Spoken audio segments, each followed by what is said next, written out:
प्रियांशी पल्लई तुम घर कोठी घटंगा कोन श्रेणी पाठ पढ़ुछ द्वितीय आज तुम प्रकल्पर नाम कौन थिला उद्भिदर कार्य राज्य को उद्भिद आनिछ आज लंका गच्छ लंका गछ लंका फूल देखिल फूलटा अंश तो आज्ञा तार कार्य जानिछ से गछ को सौंदर्य बढ़ाए ना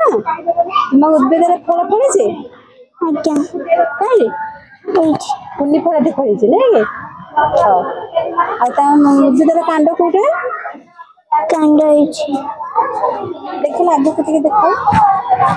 नहीं से चिन्ह